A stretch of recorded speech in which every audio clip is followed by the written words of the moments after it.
Welcome to Saranya TV. ముందుగా ముఖ్యాంశాలు. Vijayawada BRTS రోడ్డులో యోగా కార్యక్రమం. రాష్ట్ర హోంమంత్రి వంగలపూడి అనిత జూన్ 21 వరకు రాష్ట్ర వ్యాప్తంగా యోగాంధ్ర కార్యక్రమాలు. ఆరోగ్య జీవనానికి యోగా మార్గమని వ్యాఖ్యలు.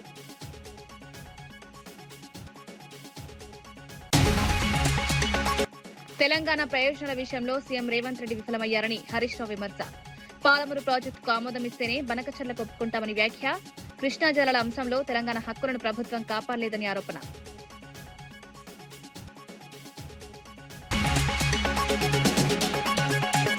వస్త్ర పరిశ్రమ అభివృద్ధికి కూటమి ప్రభుత్వం కట్టుబాటు. గుంటూరులో ఏపీ టెక్స్టైల్స్ మిల్స్ అసోసియేషన్ సర్వసభ సమావేశంలో పాల్గొన్న మంత్రి పెమ్మసాని. రాష్ట్రంలో టెక్స్టైల్ రంగం 75,000 మందికి ఉపాధి.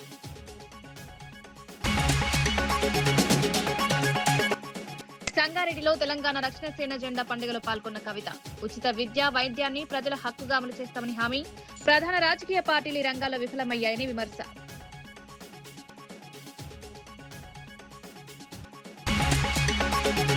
సంగారెడ్డి జిల్లా కేంద్రంలో తెలంగాణ రక్షణ సేన పార్టీ ఆధ్వర్యం నిర్వహించిన జెండా పండుగ కార్యక్రమంలో పార్టీ అధినేత కల్వకుంట్ల కవిత పాల్గొని జెండాను ఆవిష్కరించారు. అనంతరం జరిగిన సభలో ఆమె ఉచిత విద్య, ఉచిత వైద్యం, జిల్లా అభివృద్ధి అంశాలపై మాట్లాడారు. పేద మధ్యతరగతి ప్రజల శ్రేయస్సు కోసం తెలంగాణ రక్షణ సేన పార్టీని స్థాపించినట్లు చెప్పారు. గత 3 దశాబ్దాలుగా అధికారంలో ఉన్న ప్రధాన రాజకీయ పార్టీలు నాణ్యమైన విద్య, వైద్య సేవలు అందించడంలో విఫలమయ్యాయని విమర్శించారు. తమ ప్రభుత్వం అధికారంలోకి వస్తే ఉచిత విద్య, ఉచిత వైద్యాన్ని ప్రజల హక్కుగా అమలు చేస్తామని హామీ ఇచ్చారు. సంగారెడ్డి జిల్లాలోని పలువురు రాజకీయ నాయకులు ప్రజా సమస్యలను పట్టించుకోవడం లేదని ఆరోపించారు. Singur project, Zaheerabad bullet train వంటి అంశాలపై కూడా ఆమె ప్రశ్నలు లేవనెత్తారు. ప్రాంతీయ పార్టీ ద్వారానే తెలంగాణ అభివృద్ధి సాధ్యమని కవిత అన్నారు. ముఖ్యంగా సంగారెడ్డి యూత్ కి, మహిళలకు నేను విజ్ఞప్తి చేస్తున్నా, మీకు మన ప్లేస్ యొక్క హిస్టరీ తెలవాలి. చరిత్ర తెలుసుకున్నోడే భవిష్యత్తును నిర్మించగలుగుతాడని చెప్తారు. చరిత్ర ఏంటంటే, అప్పుడు ఆంధ్ర ఉద్యమం జరుగుతున్నప్పుడు, మనం ప్రత్యేక తెలంగాణ ఉద్యమం జరుగుతున్నప్పుడు అందరూ మనని అన్నారు, ఈ తెలంగాణ ఏడికేలు వచ్చింది, అసలు తెలంగాణ పేరు ఎక్కడుంది అని అడిగితే, ఆనాడు తెలంగాణ జాగృతి చరిత్రకారులందరినీ పట్టుకొని వెతికి ఇదే మన సంగారెడ్డిలో తెల్లాపూర్ ప్రాంతంలో మొట్టమొదటిసారి చరిత్రలో తెలంగాణ పదంతోనున్న శిలా శాసనాన్ని పట్టుకొని ఒక గుడి ఎట్లా కడతారో అట్లా ఆ శాసనానికి ఒక మండపం కట్టి ఇదిరా మా తెలంగాణ చరిత్ర అని సగర్వంగా అందరికీ కూడా చెప్పుకున్నాం. అందుకే అంటున్నా, సంగారెడ్డి అంటే ఆషామాషి కాదు. సంగారెడ్డి అంటే చాలా చరిత్ర ఉన్నటువంటి ప్రదేశం. మరి అటువంటి సంగారెడ్డిలో పుట్టినందుకు మీరు ఇవాళ మీతో పాటు ఇక్కడ తెలంగాణ రక్షణ సేన జెండా ఎగరేస్తున్నందుకు నేను సంగారెడ్డి నేల తల్లికి శిరస్సు వంచి నమస్కారాలు తెలియజేస్తున్నా, ప్రణమిలుతున్నా. మరి ఇటువంటి సంగారెడ్డిలో పుట్టినటువంటి మనం ఎట్లా ఉండాలి? టైగర్ లెక్క ఉండాలి. మన హక్కుల కోసం, మన ప్రజల కోసం, మన ఉద్యోగాల కోసం, మన వనరుల కోసం, మనకు రావాల్సిన ప్రతి ఒక్క అంశం కోసం పిడికిలి బిగించి కొట్లాడడానికి సిద్ధంగా ఉండాలి. మరి ఇవాళ అట్లా కొత్తగా మీతో పాటు కలిసి కొట్లాడతామని తెలంగాణ రక్షణ సేనను ముందుండి నడిపించడానికి మాజీ జిల్లా పరిషత్ చైర్మన్ గారు బాలయ్య గారు ఇవాళ ఇక్కడికి వచ్చినారు. వారు సంగారెడ్డి జిల్లా ఇన్ఛార్జిగా ఉన్నారు. వారి నాయకత్వంలో ఈ కార్యక్రమం ఏర్పాటు చేసుకున్నాం. మరి సంగారెడ్డి పట్టణంలో తమ్ముడు దయాకర్ రెడ్డి గారు, సంఘమిత్ర గారు ముందుండి ఇగో ఈ జెండా పట్టుకుంటాం, తెలంగాణను సమూలంగా మార్పు తెచ్చుకుంటామని చెప్పి ఇవాళ తెలంగాణలో రకరకాల పార్టీలు ఉన్నాయి. బీజేపీ ఉంది, కాంగ్రెస్ ఉంది, భారత రాష్ట్ర సమితి ఉన్నది. మరి ఇంకో కొత్త పార్టీ ఏమవసరమని మీరు వెళ్ళినప్పుడు ప్రజలు మిమ్మల్ని అడుగుతారు. అడిగినప్పుడు మీరు ఒకటే చెప్పండి, ఎన్ని పార్టీలు ఉన్నా కూడా ఇవాళ ఎవరినన్నా పిల్లల్ని చదివించుకుందామంటే, ప్రైవేట్ స్కూల్కి పోదామంటే ఫీజులు కట్టలేని పరిస్థితిలో పేద మధ్యతరగతి వాళ్ళు ఉన్నారు. సర్కార్ స్కూల్కి పోదామంటే స్కూల్ ఉంటే టీచర్ ఉండదు, టీచర్ ఉండే బల్పం ఉండదు అన్నటువంటి పరిస్థితి సర్కార్ స్కూళ్ళలో ఉన్నది. మరి ఎట్లా చదివించుకోవాలి పేదవాళ్ళు పిల్లల్ని? 3 పార్టీలు ఉన్నాయి, కరెక్టే. పార్టీకి కార్యకర్తలే మూలమని మాజీ మంత్రి తలసాని శ్రీనివాస్ యాదవ్ అన్నారు. తెలంగాణ భవన్ లో నిర్వహించిన గోషామహల్ నియోజకవర్గ స్థాయి బీఆర్ఎస్ సమావేశంలో ఆయన పాల్గొన్నారు. పార్టీ కోసం కష్టపడి పనిచేసే వారికి గుర్తింపు, సముచిత స్థానం లభిస్తుందన్నారు. కేసీఆర్ పాలనలో గోషామహల్ నియోజకవర్గంలో అనేక అభివృద్ధి పనులు జరిగాయని గుర్తు చేశారు. బోనాల ఉత్సవాలకు నిధులు ఇచ్చిన చరిత్ర కేసీఆర్దేనన్నారు. రాష్ట్రంలో ప్రజలు అనేక సమస్యలతో ఇబ్బందులు పడుతున్నారని, ప్రభుత్వం ఇచ్చిన హామీల అమలుపై ప్రజలతో కలిసి పోరాడాలని కార్యకర్తలకు సూచించారు. ప్రత్యేక ఓటర్ సవరణ కార్యక్రమంలో అప్రమత్తంగా ఉండాలని, 18 సంవత్సరాలు నిండిన వారిని ఓటర్లుగా నమోదు చేయాలని కోరారు. నంబర్ 1 మెంబర్షిప్ చేసినాం. ఇప్పుడు కూడా చేయాలనేది కూడా లేదు. డిజిటల్ మెంబర్షిప్ కాబట్టి మీరు జాగ్రత్తగా లాస్ట్ టైం లాగా పుస్తకాలు ఏది పడితే అది రాసినట్టు కాదు, మంచి చేయండి. ఎవరు బ్రహ్మాండంగా చేయగలిగితే అందరూ కలిసి బ్రహ్మాండంగా చేయండి, అభ్యంతరం ఏం లేదు. మీకు అన్నిటికంటే ప్రధానమైనది రేపు కార్పొరేషన్ ఎలక్షన్ వస్తే కూడా ఇప్పుడు మీ నియోజకవర్గంలో ఎవరైతే అమలు చేస్తున్నారో నో క్యాండిడేట్ నేను క్యాండిడేట్ ఎవరి క్యాండిడేట్ కాదు. ఎవరైతే బలంగా తిరిగి ప్రజలలో మన్ననలు పొందుతారో వాళ్ళే క్యాండిడేట్లు అవుతారు. ఇంతకుముందులాగా వాళ్ళకి బొట్టు పెట్టి పిలవాలనేది కూడా పార్టీకి లేదు. ఎందుకంటే కొంతమంది పోయేటోళ్ళు పోతుంటారు, వచ్చేటోళ్ళు వస్తుంటారు. తెలంగాణ ఉద్యమ చరిత్ర ఉండి ఒక రాష్ట్రాన్ని సాధించినటువంటి కేసీఆర్ గారి పార్టీ దీనికి సాగు ఉండదు.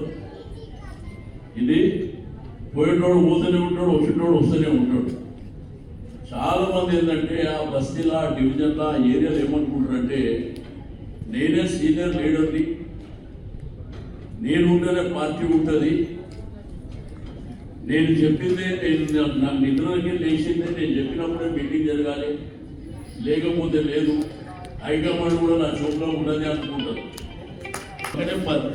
నీ ఇంటి పక్కనే 10 మంది తయారవుతారు. ఆ విషయం వాళ్ళు మర్చిపోండి. రాజకీయాలలో నేను గోషామహల్ నియోజకవర్గంలో ఏం చేయలేదు మీరు చెప్పండి. 30 సంవత్సరాల చరిత్రలో ఏ ప్రభుత్వాలు చేయనటువంటి కార్యక్రమాలు చేసినాం. తూర్పేటలో డబుల్ బెడ్రూమ్ ఇల్లు కట్టించినాం, కోడిగల్ కబ్బర్లో డబుల్ బెడ్రూమ్ ఇల్లు కట్టించినాం, కట్టల్ మండిలో కట్టించినాం, మురిదార్ బాగ్లో కట్టించినాం. ఉస్మాన్ గారి దగ్గర వర్షాలు వస్తే ఏ భయంకరమైన పరిస్థితి ఉంటుందో దాన్ని ఆ మెయిన్ రోడ్ మీద ఉన్నటువంటి షాప్ తొలగించి దాన్ని ఒక ఫ్లైఓవర్ మాదిరి చేసి కిందికైనా వాటర్ ఫ్రీగా పోయేటట్టు మేము వయా గౌలిగూడ నుంచి గురుద్వార గౌలిగూడ ప్రాంతాల నుంచి ఇబ్బంది లేకుండా ఒక మేజర్ కార్యక్రమాలు చేసినాం. అదేవిధంగా శాఖరవాడి ఉన్న రోడ్ పడిపోతే దగ్గర నుండి ఆ కార్యక్రమాలు చేసినాం. ఈరోజు హైదరాబాద్ రాష్ట్రం, దేశం ఎక్కడైనా కానీ బేగం బజార్ మచ్చి మార్కెట్ అంటే ఎవరు పట్టించుకోలేదు. 10 కోట్ల రూపాయలు పెట్టి అద్భుతమైనటువంటి మచ్చి మార్కెట్ కట్టించింది మనం. మీకు చుడి బజార్ ప్రాంతంలో బిగ్గర్ సెక్షన్ హౌసింగ్ ఇంతకుముందే తమ్ముడు చెప్పాడు, ఏదో అది పెన్షన్ పడిపోతున్నాయని చెప్పి. అదేవిధంగా బస్తీ దవాఖానా మీకు తూర్పేటలో కానివ్వండి, అనేకమైన గన్పౌండర్లో కానివ్వండి, మరి అదేవిధంగా బేగం బజార్ ప్రాంతంలో కానివ్వండి, బేగం బజార్లో సీనోర్ ఇంటి దగ్గర ఒక కమ్యూనిటాలు కూడా కట్టించినాం, అద్భుతమైనటువంటి కమ్యూనిటా. ఇట్లా చెప్పుకుంటూ పోతే ఉస్మానియా హాస్పిటల్ పక్కన ఆ డ్రైనేజీ ప్రాబ్లం ఉంటే దాన్ని పర్మనెంట్గా సాల్వ్ చేసినాం. అదేవిధంగా అక్కడ బాత్రూమ్ లో ప్రాబ్లం ఉంటే విజయవాడ బీఆర్టీఎస్ రోడ్డులో పోలీస్ థీమ్ తో నిర్వహించిన యోగా కార్యక్రమం ఆకట్టుకుంది. ఈ కార్యక్రమంలో రాష్ట్ర హోంమంత్రి వంగలపూడి అనిత పాల్గొన్నారు. జూన్ 21 అంతర్జాతీయ యోగా దినోత్సవం వరకు రాష్ట్ర వ్యాప్తంగా యోగాంధ్ర కార్యక్రమాలు కొనసాగనున్నట్లు తెలిపారు. యోగా ఆరోగ్యకరమైన జీవనశైలికి మార్గమని, ప్రతి ఒక్కరూ దాన్ని రోజువారీ జీవితంలో భాగం చేసుకోవాలని సూచించారు. శారీరక దృఢత్వంతో పాటు మానసిక ప్రశాంతతను కూడా యోగా అందిస్తుందన్నారు.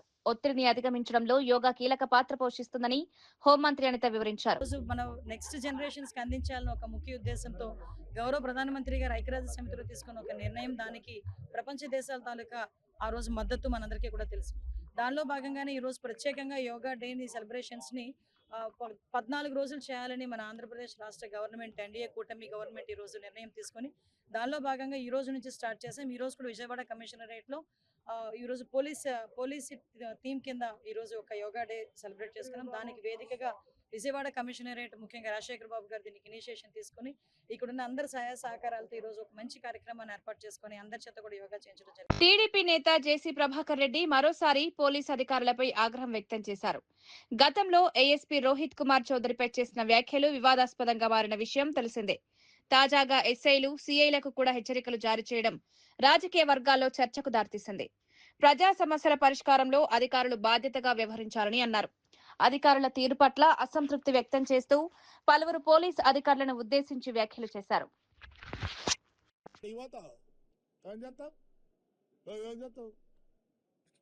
తిరగబడతారు జనం.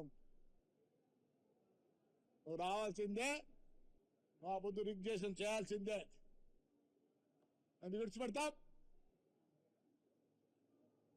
ఏంటిగా డ్రెస్ to protect people, to protect people. ఎమ్మెల్యేలు ఉన్నారు. ఆ రోజు మమ్మల్ని పోటీ చేయనీయలేదు. మేము రిక్వెస్ట్ చేస్తాను ఈ పెద్ద నాయకులకి అందరికీ, మంచి పోస్టులు ఉన్నాయి, వాళ్ళకు ధైర్యం ఉంది. 2 మినిస్టర్లు ఉన్నారు, ఎమ్మెల్యేలు దండిగా మంది ఉన్నారు. ఏమే ఆ రోజు మీకు తెలుసు మన తెలుగుదేశం కార్యకర్తలు ఎంత అవసరపడినది. డెమోక్రసీ లేదు ఆవద్దు. నేను ఎందుకు చెప్తున్నానంటే ఆ పొద్దు ఈ పోలీసు వాళ్ళే పైన ఇన్స్ట్రక్షన్స్ వచ్చినాయని హౌస్ అరెస్ట్లు, ఒకవేళ నామినేట్ చేస్తే రిగ్గింగ్. అందుకే నేను కోరుతాను, మా హయాంలో ఈ ఎలక్షన్ జరిగింది, దాంట్లో కొందరు యునానిమస్ అయినారు. అక్కడ యునానిమస్ కావాల్సిందే. పోటీ పడిన చాట రిగ్గింగ్ చేసినారు. ఆడ రిగ్గింగ్ చేయాల్సింది ఎవరా? పోలీసు వాళ్ళు చెప్పిన 2 పేర్లు చెప్పిన అన్ని ఉన్నాయి. ఎట్లా చైతన్య ఇంకా సస్పెండ్ అయిపోతే కూడా రాలే. జస్వాల్ కేసులో ఎవరు లోపల ఉన్నారు? పోలీసు వాళ్ళు. ఎవరున్నారు లోపల? మేము లేమే, వీళ్ళున్నారు. ప్రజల్ని కాపాడండి. పేపర్లలో చూస్తాను నేను ఏమన్నా గబ్బు. మీరు అనుకుంటారేమో నీ కొడుకు ఎస్ఐ గాని సిఐ గాని కాలేడు. వాడికి మాకొచ్చిన ప్రాబ్లమ్స్ వానికి వస్తే ఎవరు సేవ్ చేసేది? ఈ దేశంలో law and order done by the police. ఇవన్నీ తప్పితే మాకుండింది కోర్టులు, దాని తర్వాత రెవెన్యూ. ఈరోజు పేపర్లో ఉంది, మద్రాస్ హైకోర్టులో ఒకడు ఎమ్మెల్యే వేస్తే వాడిని డిస్మిస్ చేసినారు 2010లో. జడ్జిమెంట్ ఈరోజు వచ్చింది. 10లో జరిగితే జడ్జిమెంట్ ఈరోజు వచ్చింది. అంటే 10, 20, 26 జడ్జిమెంట్ వచ్చింది. ఎవరు సార్ సేవ్ చేసేది? మాట్లాడటోళ్ళని 94 కేసులు సార్ జైలుకి వచ్చిన. ఉంటే చేయండి. ఇది ఎన్ని ఉన్నాయి పార్ట్స్? ఈ పార్టుకు, ఈ పార్టుకు, ఈ పార్టుకు, ఈ పార్టుకు, ఈ దానికి, దీనికి చేసి 96 కేసులు చేసినారు. ఏం కాదులేండి. ఆ ఎలక్షన్లు ఈసారికి వేరే. నేను ఎట్లా పోతున్నా నీ రీప్లేస్మెంట్కి ఎలక్షన్ టైంలో ఉండదలుచుకోలే. కార్యకర్తలు సరిగా లేరు. కేంద్ర మంత్రి కిషన్ రెడ్డిపై భువనగిరి ఎంపీ చామల కిరణ్ కుమార్ రెడ్డి తీవ్ర విమర్శలు చేశారు. కేంద్ర మంత్రిగా తెలంగాణకు చేసిన మేలేమిటో ప్రజలకు చెప్పారని డిమాండ్ చేశారు. మ్యాచ్ ఫిక్సింగ్ రాజకీయాలు మానుకుని రాష్ట్ర అభివృద్ధి ప్రాజెక్టులకు కేంద్రం అందిస్తున్న సహకారంపై స్పష్టతనివ్వాలని కోరారు. రేవంత్ ప్రభుత్వం కోరుతున్న సహకారానికి అడ్డంకులు సృష్టిస్తున్నారని ఆరోపించారు. ప్రజల ప్రయోజనాల కంటే రాజకీయ లాభాలపైనే ఎక్కువ ఆసక్తి చూపుతున్నారని మండిపడ్డారు. మిమ్మల్ని ఎందుకంటే మీరు ఒక క్యాబినెట్ ర్యాంకులో ఉన్నారు. ఈరోజు మీరు పుట్టింది బీజేపీనే, చనిపోయేది బీజేపీలో అని మీరే అంటారు. పుట్టినప్పటి నుంచి మెట్టినప్పటికీ ఏదో ఒకటి చేయాలి కదా.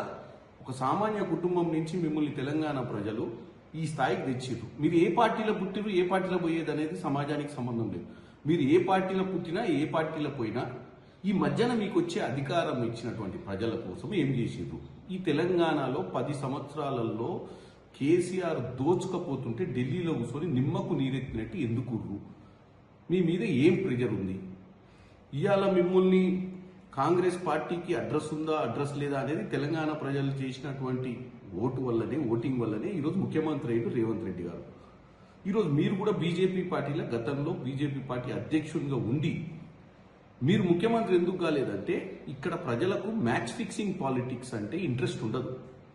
ఏదున్నా స్ట్రైట్గా చేయాలి పాలిటిక్స్, ప్రజల కోసం పోరాటం చేయాలి. ఇలా మేము అడిగేది ఏంది? ఒడ్లు ఏదైతే ఈరోజు 66 లక్షల ఎకరాలలో సాగు నడిచింది, అత్యధిక దిగుబడి వచ్చింది కాబట్టి సెంట్రల్ గవర్నమెంట్ ఒడ్లు, మొక్కజొన్నలు అన్ని ఏదైతే ఉత్పత్తి ఇక్కడ జరుగుతున్నటువంటి ఉత్పత్తిని ప్రభుత్వమే కొంటుంది కాబట్టి ప్రజల కోసము, రైతుల కోసము దాన్ని మీకు సహకరించమంటారు. రేవంత్ రెడ్డి గారు కాళ్ళల్లో కర్రలేయకండి, వీలైతే సహకరించండి. మెట్రో తర్వాత RRR, మూసీ రిజర్వేషన్ లాంటి వాటికి సహకరించమని అడుగుతున్నారు. మీరు ఎక్కడ పుట్టిర్రు, ఎక్కడ చచ్చిపోతారు, ఏ పార్టీలా మిమ్మల్ని ఎవడు ఆపలేడు, ఎవడికంత ధైర్యం లేదు.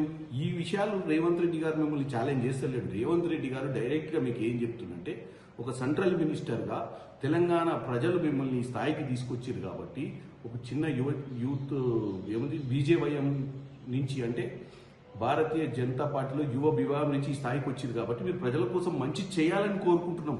దానికి సమాధానం చెప్పకుండా నన్ను ఆపేటోడే లేడు, నన్ను ఆపేంత ధైర్యం ఎవరికి లేదు, నేను అందరి లెక్క పార్టీలు మారలేదు, కాంగ్రెస్ పార్టీకి అడ్రస్సే లేదు, ప్రధానమంత్రి రాహుల్ గాంధీ కాడు, ఈ పార్టీకి భవిష్యత్ లేదు. ఇవన్నీ మీరు ఏమంటారు? మీరు రానున్న రోజులలో జాతకాలు చెప్పమంటలేము, జరిగేదాన్నే చెప్పమని కోరుకుంటున్నాం కిషన్ రెడ్డి గారు. ఆంధ్రప్రదేశ్లో విద్యా ప్రమాణాల మెరుగుదలకు ప్రభుత్వం కట్టుబడి ఉందని మంత్రి గుమ్మడి సంధ్యారాణి స్పష్టం చేశారు. సాలూరులోని జూనియర్ కళాశాలలో శిక్షణ పొందుతున్న నూతన ఉపాధ్యాయులను ఉద్దేశించి మాట్లాడిన ఆమె మెగా డిఎస్సి నియామక ప్రక్రియను పూర్తిగా పారదర్శకంగా నిర్వహించామన్నారు. అర్హత, ప్రతిభ ఆధారంగానే ఉపాధ్యాయ పోస్టులు కేటాయించామని వివరించారు. విద్యార్థుల భవిష్యత్తును తీర్చిదిద్దడంలో ఉపాధ్యాయుల పాత్ర అత్యంత కీలకమన్నారు. ప్రభుత్వ లక్ష్యాలకు అనుగుణంగా ఉత్తమ విద్యా ఫలితాలు సాధించేలా కృషి చేయాలని ఉపాధ్యాయులకు సూచించారు. ఇంటర్ అయిన తర్వాత ఒకవేళ టీటీసీ చేసి ఉద్యోగం వచ్చేస్తే 19 ఏళ్ళకే వచ్చేస్తుంది నాకు తెలిసి. అది చంద్రబాబు నాయుడు గారు ముఖ్యమంత్రిగా ఉంటేనే 19 ఏళ్ళకి ఉద్యోగం వస్తుంది. డిఎస్సీ 2 సార్లు తీస్తారు, మీ అందరూ కూడా తెలుసు. మొట్టమొదటిసారిగా చంద్రబాబు నాయుడు గారే డిఎస్సీని 1996 లో 2 సార్లు తీశారు ఒకేసారి. అలాగా దాదాపుగా ప్రతిసారి చంద్రబాబు నాయుడు గారు ముఖ్యమంత్రిగా ఉండేటప్పుడే డిఎస్సీ తీయడం, ఎవరైతే నిజమైన అర్హులో వాళ్లకు మాత్రమే ఉద్యోగం ఇచ్చే ఏకైక ముఖ్యమంత్రి అంటే చంద్రబాబు నాయుడు గారు. ఆంధ్రప్రదేశ్ లో సుమారు 500 కిలోమీటర్ల మేర మ్యాజిక్ ట్రైన్ల నిర్మాణానికి ప్రభుత్వం ప్రణాళిక సిద్ధం చేస్తోందని ఎమ్మెల్సీ కొనిదెల నాగబాబు తెలిపారు. ఎన్టీఆర్ జిల్లా నందిగామ మండలంలోని సోమవరం గ్రామంలో ఏర్పాటు చేసిన పైలట్ ప్రాజెక్టును ఆయన పరిశీలించారు. భారీ వర్షాలు కురిసినా నీరు వేగంగా భూమిలోకి ఇంకిపోతుందని, దీంతో నీట మునిగే సమస్యలు తగ్గుతాయని స్థానికులు అధికారులకు వివరించారు. పరిసరాల్లో పరిశుభ్రత పెరుగుపడడంతో పాటు దోమల సమస్య కూడా తగ్గిందన్నారు. తక్కువ వ్యయంతో సమర్థవంతమైన ఫలితాలిస్తున్న ఈ నమూనాను రాష్ట్ర వ్యాప్తంగా విస్తరించే అవకాశాలను ప్రభుత్వం పరిశీలిస్తోందని నాగబాబు తెలిపారు. 16% సో ఒరిజినల్గా మామూలు డ్రైన్స్కి అయ్యే కాస్ట్లో 16-15% అయిపోతుంది. సో వెరీ ఇంటెలిజెంట్ ఐడియా అది. అంటే ఒక నాయకుడు అనుకొని ఇలా చేయాలి అనుకుంటే ఆయనతో పాటు ప్రయాణించే స్టాఫ్ కూడా అంత ఎఫెక్టివ్గా పనిచేస్తారంటానికి ఇది ఒక ఎగ్జాంపుల్. సో ఇక్కడ ఈ ప్రాజెక్ట్ యొక్క పైలట్ ప్రాజెక్ట్ యొక్క ఎఫెక్ట్ చూసుకొని ఇప్పుడు పవన్ కళ్యాణ్ గారు దాదాపు ఒక 500 కిలోమీటర్ 500 కిలోమీటర్స్ ఏరియాలో మ్యాజిక్ ట్రైన్ స్టార్ట్ చేస్తారు. 40 crores దీనికోసం కేవలం. సో మ్యాక్సిమం ఏంటంటే మనకి ఇక్కడ జరిగే ఎఫెక్ట్ ఏమవుతుందంటే దీనివల్ల హాస్పిటల్కి వెళ్ళి పేషెంట్లు తగ్గుతారు, ఫస్ట్ జబ్బులు రావు కాబట్టి. సో అందరూ హెల్తీగా ఉంటారు, ఆరోగ్యంగా ఉంటారు. అండ్ మంచి వాటర్ గ్రౌండ్లోకి వెళ్తుంది, నీటి నిల్వ పెరుగుతుంది, అండర్ గ్రౌండ్ వాటర్ పెరుగుతుంది. సో నిజంగా అంటే ఒక నాయకుడు చిత్తశుద్ధి ఉంటే ఇలాంటి పనులు జరుగుతాయి. వస్త్ర పరిశ్రమ అభివృద్ధికి కూటమి ప్రభుత్వం కట్టుబడి ఉందని కేంద్ర మంత్రి పెమ్మసాని చంద్రశేఖర్ తెలిపారు. గుంటూరులో నిర్వహించిన ఆంధ్రప్రదేశ్ టెక్స్టైల్స్ మిల్స్ అసోసియేషన్ సర్వసభ్య సమావేశంలో ఆయన పాల్గొన్నారు. రాష్ట్ర ఆర్థికాభివృద్ధిలో టెక్స్టైల్స్ రంగం కీలక పాత్ర పోషిస్తుందని, దాదాపు 75,000 మందికి ఉపాధి కల్పిస్తోందన్నారు. పరిశ్రమ విస్తరణ, పోటీతత్వం పెంపు కోసం కేంద్ర రాష్ట్ర ప్రభుత్వాలు సహకరిస్తాయని హామీ ఇచ్చారు. అసోసియేషన్ ప్రతినిధులు ప్రస్తావించిన సమస్యల పరిష్కారానికి అన్ని విధాలా కృషి చేస్తామన్నారు. పెట్టుబడులు, ఉత్పత్తి, ఉపాధి అవకాశాల పెంపు కోసం ప్రభుత్వం, పరిశ్రమల మధ్య సమన్వయం అవసరమని పెమ్మసాని చంద్రశేఖర్ తెలిపారు. కూటమి ప్రభుత్వం రాకముందు వీళ్ళు కూడా బాగా ఇబ్బంది పడ్డారు. గవర్నమెంట్ వచ్చిన తర్వాత చంద్రబాబు నాయుడు గారు వీళ్ళకి రావాల్సినటువంటి దాదాపు ఒక 500 కోట్ల రూపాయల సబ్సిడీస్ ఇచ్చారు. వీళ్లలో ఇంకా కొన్ని ఉన్నాయి రిక్వైర్మెంట్స్. ఇవి కాకుండా సెంట్రల్ గవర్నమెంట్ లో కొన్ని కావాల్సినటువంటివి ఉన్నాయి. టెక్నాలజీ అప్గ్రేడేషన్ ఫండింగ్ కొంత డిలే ఉంది. అదేవిధంగా వీళ్ళు కొన్ని ప్రాసెసింగ్ సెంటర్స్ అడుగుతున్నారు వాల్యూ యాడెడ్ ఎండ్ ప్రొడక్ట్స్ చేయడానికి. ఒక కేంద్ర సహాయ మంత్రిగా నాకున్న స్థాయిలో మిగిలిన డిపార్ట్మెంట్తో కోఆర్డినేట్ చేసుకొని ఈ చుట్టుపక్కల ప్రాంతంలో ముఖ్యంగా ఆంధ్రప్రదేశ్లో కాటన్ ఇండస్ట్రీ బాగా అభివృద్ధి చెందే విధంగా రైతులకి, అదేవిధంగా వ్యాపారులకి అందరికీ మంచిగా ఉండే విధంగా, ఉపాధి కలిగే విధంగా ఏ కార్యక్రమాలు చేయగలమో అవన్నీ కార్యక్రమాలు చేస్తానని సంపూర్ణ సహకారం అందిస్తామని తెలియజేసుకుంటూ సెలవు తీసుకుంటున్నాను. Thank you. కూటమి ప్రభుత్వం 2 ఏళ్లు పూర్తి చేసుకున్న సందర్భంలో తిరుపతి భారీ బహిరంగ సభ నిర్వహించనున్నట్లు టీడీపీ నేత నరసింహ యాదవ్ తెలిపారు. తిరుపతి ప్రెస్ క్లబ్ లో మీడియాతో మాట్లాడిన ఆయన జూన్ 7న దామినేడు వద్ద ఈ సభ జరగనుందన్నారు. కార్యక్రమానికి ముఖ్యమంత్రి నారా చంద్రబాబు నాయుడు, ఉప ముఖ్యమంత్రి పవన్ కళ్యాణ్, బీజేపీ రాష్ట్ర అధ్యక్షుడు మాధవ్ తో పాటు కూటమి పార్టీల ముఖ్య నేతలు హాజరు కానున్నట్లు వెల్లడించారు. గత 2 ఏళ్లలో ప్రభుత్వం చేపట్టిన అభివృద్ధి, సంక్షేమ కార్యక్రమాలను ప్రజలకు వివరించే వేదికగా ఈ సభ నిలవనుందన్నారు. కూటమి ప్రభుత్వ విజయాలను ప్రజల ముందుంచడంతో పాటు భవిష్యత్ కార్యాచరణపై కూడా నేతలు తమ అభిప్రాయాలను వెల్లడించనున్నట్లు నరసింహ యాదవ్ తెలిపారు. దీనికి సంబంధించి రాయలసీమకు సంబంధించి 4 జిల్లాలలో ఎవరైతే ప్రభుత్వ పరంగా ఇస్తున్న సంక్షేమ కార్యక్రమాలకు సంబంధించిన లబ్ధిదారులు ఉంటారో వాళ్ళందరూ కూడా ఈ యొక్క కార్యక్రమంలో, ఈ బహిరంగ సభలో పాల్గొనడం జరుగుతుంది. ఉమ్మడి చిత్తూరు జిల్లా, అదేవిధంగా అనంతపురం జిల్లా, కర్నూలు, అదేవిధంగా కడప జిల్లాలకు సంబంధించిన ప్రజాప్రతినిధులు కూడా ఈ బహిరంగ సభలో పాల్గొనడం జరుగుతుందని కూడా ఈ సందర్భంగా తెలియజేస్తూ, ఏదైతే ఎన్డీఏ కూటమి వచ్చిన తర్వాత సంక్షేమ ఫలాలు ఏవైతే అందిస్తూ ఉన్నామో దానికి సంబంధించి ఈ రాష్ట్రంలో ప్రభుత్వ పరంగా 3 బహిరంగ సభలు నిర్వహణకు ఈ నెల 12, అదేవిధంగా 9, 12, 15వ తేదీ విశాఖపట్నం, 12వ తేదీ విజయవాడ, తిరుపతిలో మొట్టమొదటి బహిరంగ సభ 9వ తారీఖు ఉదయం 10:30 గంటలకు ఇక్కడ స్టార్ట్ అవ్వడం జరుగుతుంది. దీనికి సంబంధించి ఒకసారి చూస్తే అనేక విధాలుగా కూడా ఈ రాష్ట్రంలో సంక్షేమ పథకాలు ఏవైతే బంజారాహిల్స్ లోని కళింగ కల్చరల్ సెంటర్ లో నిర్వహిస్తున్న జాతీయ చేనేత వస్త్ర ప్రదర్శన 2026 ను సెలబ్రిటీ లైవ్ హోస్ట్ అనుకృతి శర్మ ప్రారంభించారు. ఈ సందర్భంగా ప్రదర్శనలో ఏర్పాటు చేసిన వివిధ స్టాళ్లను సందర్శించిన ఆమె చేనేతకారులతో మాట్లాడి వస్త్రాల తయారీ విధానం, ప్రత్యేకతలను తెలుసుకున్నారు. చేనేత ఉత్పత్తులకు ఇప్పటికీ ఆదరణ తగ్గలేదని, యువత కూడా హ్యాండ్లూమ్ వస్త్రాలను ప్రోత్సహిస్తున్నారన్నారు. చేనేత కార్మికులకు మరింత చేయూత అందించాలని ఆమె కోరారు. నిర్వాహకులు జయేష్ గుప్తా మాట్లాడుతూ, ఈ నెల 14 వరకు జరిగే ప్రదర్శనలో దేశంలోని 14 రాష్ట్రాల నుంచి వచ్చిన కళాకారులు, చేనేతకారులు తమ ఉత్పత్తులను ప్రదర్శిస్తున్నారని తెలిపారు. Okay, come on madam.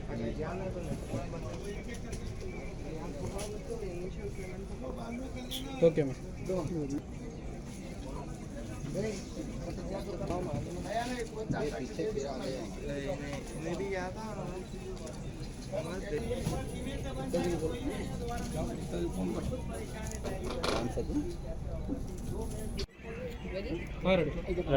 थोड़ा जोर से बोलो. नमस्कारम हैदराबाद, मैं हूं आपकी अनुकृति शर्मा और पिछले 10 वर्षों से मुझे बतौर अभिनेत्री और बतौर मंच संचालिका मेरे काम को पर्दे पे और मंच पर सराहने के लिए आप सभी का बहुत बहुत धन्यवाद. आप सभी का मेरे दिल से अभिनंदन, आभार और आप सभी को आदर. रही बात नेशनल सिल्क एक्सपो की, हम सभी जानते हैं कि जब भारतीय संस्कृति की बात होती है तो भारत की परंपरा के अनुसार जो साड़ी है वो हमारी पारंपरिक वेशभूषा है। और आप लोग देखते ही हैं कि जब भी हमारे फैमिलीज में, घर परिवारों में कोई भी फैमिली फंक्शन होता है या कोई शादी ब्याह या कोई तीज त्योहार, तो आज के दिन में भी हमारी जो महिलाएं हैं, जो लड़कियां हैं, वो साड़ियां ही पहनना प्रेफर करती हैं। क्योंकि कहीं ना कहीं हम सभी मानते हैं कि जो भारतीय लड़कियां हैं, भारतीय महिलाएं हैं, वो साड़ी में सबसे ज़्यादा खूबसूरत दिखती हैं। और इसी बात को ध्यान में रखते हुए हर वर्ष पूरे इंडिया में और हैदराबाद में खास तौर से इस नेशनल सिल्क एक्सपो का आयोजन किया जाता है। मैं बताना चाहूँगी कि ये बहुत ही भव्य आयोजन है, बहुत ही भव्य समारोह है, और सिर्फ संख्याओं की वजह से नहीं, क्योंकि अगर मैं संख्याओं की बात करूं तो यहाँ देश भर से తెలంగాణ ప్రయోజనాల విషయంలో ముఖ్యమంత్రి రేవంత్ రెడ్డి అన్యాయం చేస్తున్నారని మాజీ మంత్రి హరీష్ రావు ఆరోపించారు. పాలమూరు ప్రాజెక్టుకు ఆమోదమిస్తే బనకచర్లకు తాము ఒప్పుకుంటామని సీఎం చెప్పడం ఆశ్చర్యకరమన్నారు. రాష్ట్రానికి 700 టీఎంసీల నీటి వాటా వస్తుందని నిపుణులు చెప్తుంటే తనకు 90 టీఎంసీలు చాలని సీఎం చెప్పడం తెలంగాణ హక్కులను తగ్గించే ప్రయత్నమని విమర్శించారు. నీటి వనరుల విషయంలో ప్రభుత్వం స్పష్టమైన వైఖరితో ముందుకు రావాలని, రాష్ట్ర ప్రయోజనాలను కాపాడాలని హరీష్ రావు డిమాండ్ చేశారు.